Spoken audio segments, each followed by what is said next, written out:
Guy P. Harrison is an award-winning writer dedicated to the cause of critical thinking.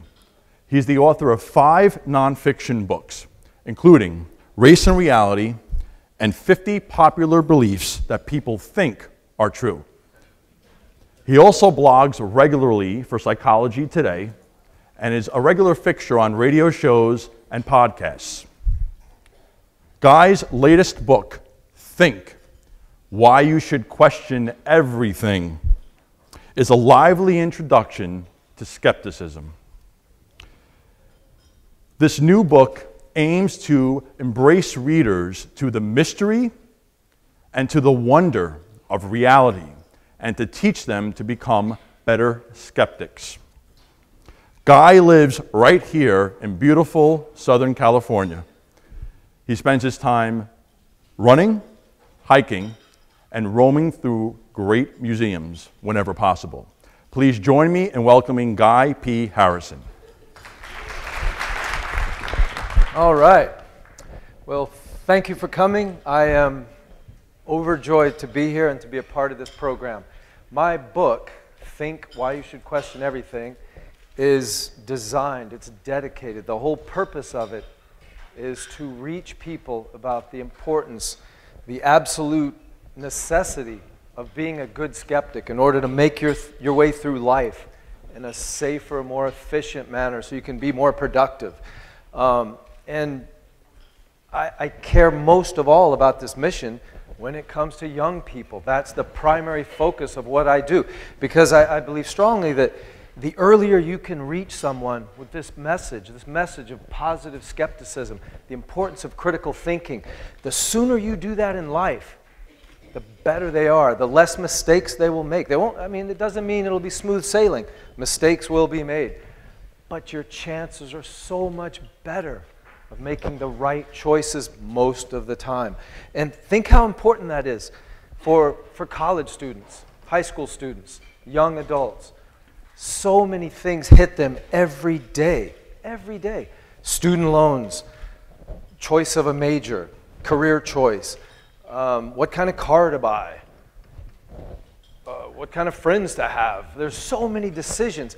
And what do you think the odds are of making smart choices, smart decisions most of the time when that young person doesn't really know much about critical thinking, doesn't see any great value in being a good skeptic, maybe never even heard the message, never even considered it.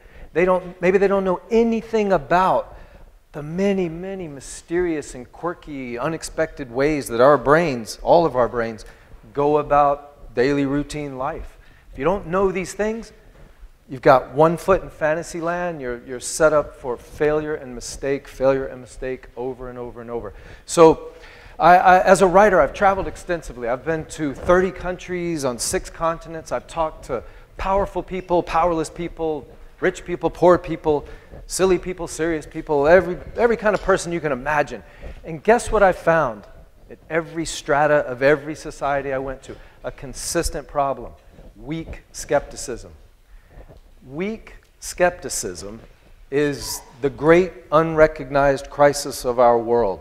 It's the daily disaster that nobody talks about much. It's just not on the radar. Most parents don't teach it to their children. Most teachers don't teach it to their students, and no politicians talk about it. But every day, every single moment of every day, millions of people are suffering as a direct result of being weak skeptics. People die every day. Die. I give examples in my book. People literally die as a direct result of not being good at simple, most basic kinds of critical thinking skills. That's terrible. That's tragic. Doesn't have to be. We're in the midst of this global recession, right? But guess what? Our species still has no problem squandering trillions of dollars year after year on utter nonsense, things that are almost certainly not true, money that could be spent in better ways. And many of the people, maybe most of the people who squander money are poor. These are people who can't afford it. I mean, think about that. You've got students in your universities who may be just pinching every penny, eating out of a tuna can every night, trying to make it and get through school, and they spend $100 a week on a psychic to get psychic readings or something like that. Or they, there's many ways to waste money. But it's not about money. It's also about the value, the quality of your life. Billions of lives would be enhanced like that if we could spread skeptical thinking throughout the world. It would be amazing. I can't think really of a less expensive way, a less complicated way to not only help individuals, but to lift our species up to a better place, to get us going, to speed up human progress. Can't think of a better way than investing in spreading the word of skeptical thinking and convincing people, especially young people, that it's important to be a good skeptic. So what's it mean? I keep saying good skeptic. What's that mean? A good skeptic, turns out, it's not that difficult. Anybody can do it. Anyone. It doesn't have to do with intelligence, income, none of that stuff. It's more than being smart or somehow wise. It's about just making a decision, an important decision about your life. It means you come to this moment. And I've helped people get to this moment, and it's a rewarding thing for me, where people decide for themselves. They say, you know what? I ain't going down without a fight. When these kooks and crazies and liars and con artists and scam artists and these advertisers come at me with their little gimmicks and the fancy packaging on the shelves for this miracle cure, when all this stuff is assaulting me every day, I'm going to pause, and I'm going to do my best to think like a scientist. Okay, I'm going to think like a scientist. I'm going to put the evidence before the conclusion. I'm going to withhold a conclusion if there's not enough evidence. I'm going to keep my mind open, and I'm going to be prepared to change my mind when better evidence comes along and makes it obvious that I should. Important word about science. Too many people, especially young people, have this twisted notion in their head. They think that science is this thing that scientists do over there, not us. Only professional scientists, you know, the geeks in the lab coats, only them, nobody else. Not true. That's one of the big messages in my book. Thinking like a scientist in everyday life is for you, no matter who you are. If you're a dance major, if you're a musician, whatever you do, you still need to be thinking like a scientist. The scientific process belongs to you. All of us, belongs to me. It's a human endeavor, and it's not that hard to apply in simple life. I show how in my book with real-world examples. It's very easy to do, and it's necessary. So I always tell people, you know, don't think of science as some elaborate white marble library up on a hill and only people with badges can get in. That's not what science is. Science is a process. It's the best way we have to discover stuff, to explore, to figure out what's right, what's wrong, what works, what doesn't. It's great. That's why it works so well. If you're going to, every time you think of science, it should be thought of as a little shed out in your backyard that's got some tools in there. And anytime you want, whoever you are, go out there in your backyard and grab some of those tools and use them to navigate your way through life on this crazy, kooky world we all live on. So beyond just the critical thinking part of my book, another thing that I emphasize and explain is, like I mentioned earlier, how surprising the human brain can be. It does things that you just wouldn't expect. And if someone doesn't know about these things, the way we see, the way we make decisions, all the biases in our heads, if we're not aware of that, then you are a victim of your own brain, because your brain, most of the time, it's doing these things on its own without your conscious awareness in a very good way. It helps you get through your day efficiently, keeps you going, no problem, works well. But when something unusual, important, unexpected comes up in your life, or even daily decisions, you're going to be led astray over and over and over. And it helps. You can't completely solve it all, but it helps if you know some basics. So let me give you one quick example. Memory, human memory.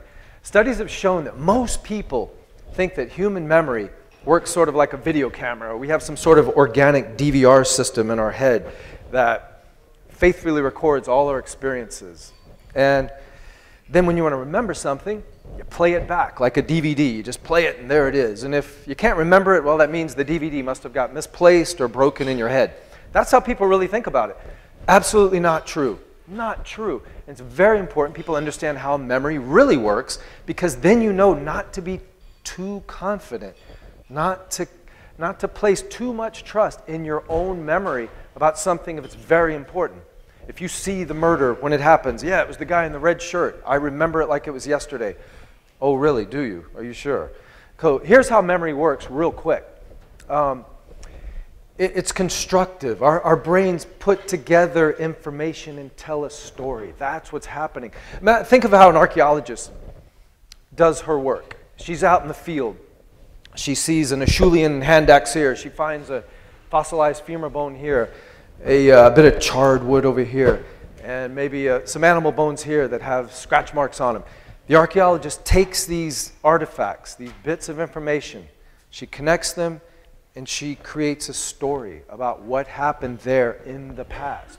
That's what your brain's doing. Same thing. It's taking bits of information about your past experiences, and then it's telling you a story. And the way I explain it in the book is to help people remember what they should remember about memory is, imagine if in your head you have this little old man, this little old codger is like a gold prospector from the 1800s. He lives in your head, and he's the keeper of your memories. He sits by a campfire. Anytime you want to remember something, you've got to go tap that guy on the shoulder. You got to say, hey, I want to remember my first kiss in high school. And here's what happens. The old guy says, okay, have a seat, sit by the campfire. I'll tell you a story about it. And then you listen. And here's where it goes all wonky, and you need to know this. The old codger sitting by the campfire with you considers his audience.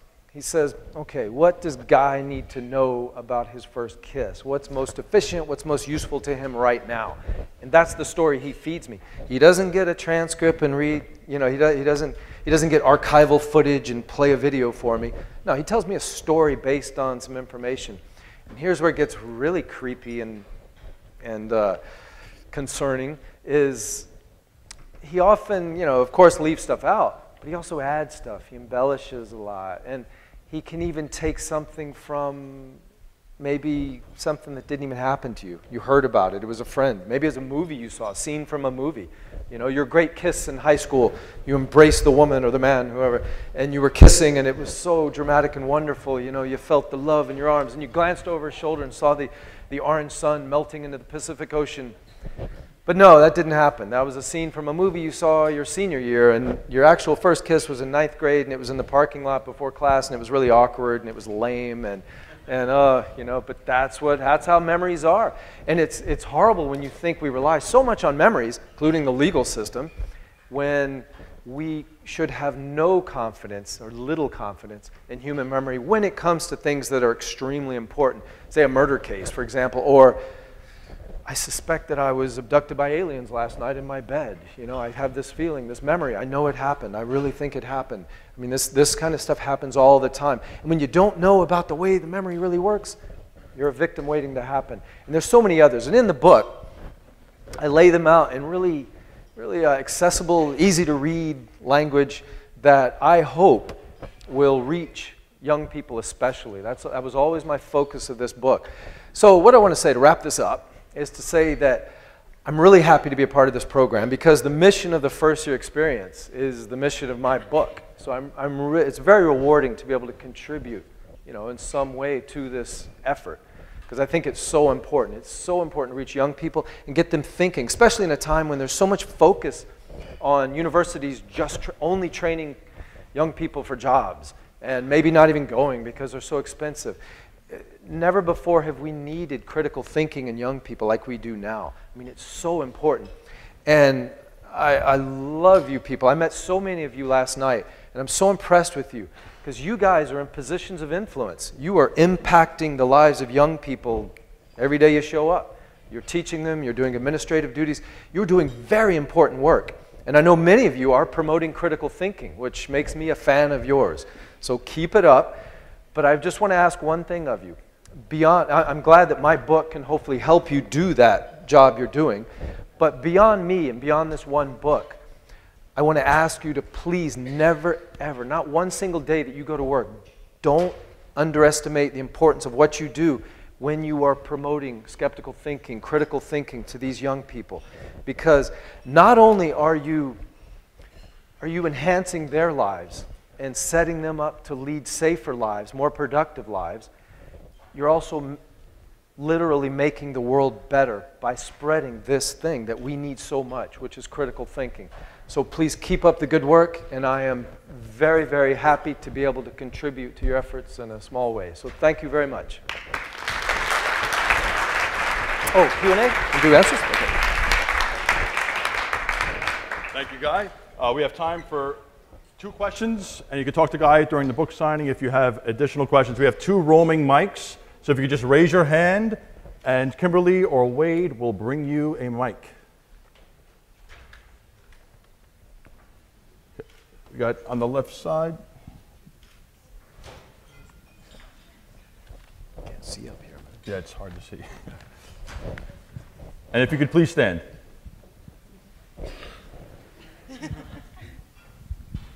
Hi. So one of my most interesting thing to talk about for your students is a story that I heard on the news several years ago that said the oldest kid in the family is the smartest kid in the family. And I saw it on the news, so of course it's true. And students are like, oh yeah, that's of course.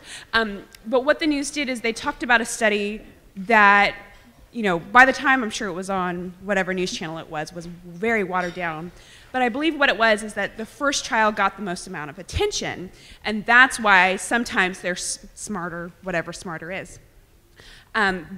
So I was curious if there was any advice you would give students to thinking critically about things that they would see in the media and how they would, like, if you could only tell them 2 things, 3 things, to think about when they hear things outside of question everything that would help guide them when they are hearing news like this that, to me, I'm like, ooh, that sounds wrong. The oldest kid is automatically the smartest. That's probably not true. Two things. And I'm the oldest, so of course I am the smartest. Oh, yeah. 2 things to that. One thing about smart or intelligence, it's a very important point in my book, is that don't be overconfident if you happen to be a highly intelligent person. And this is a message that needs to get to young people especially, because we know teenagers know everything, right? And young adults have it all figured out. But actually, there are some biases. There are some mental processes. We're having a really, really effective brain, being highly intelligent, actually makes it worse. That it will lead you, you will end up going further down a dead-end path, into an irrational belief. So intelligence, just want to mention that is absolutely no guarantee against falling victim to scams or irrational beliefs. As far as the media, what should we tell our young people about the media? Well, you just have to tell them straight, and you tell them that most of what is on the internet is, not good, not true, worthy of suspicion.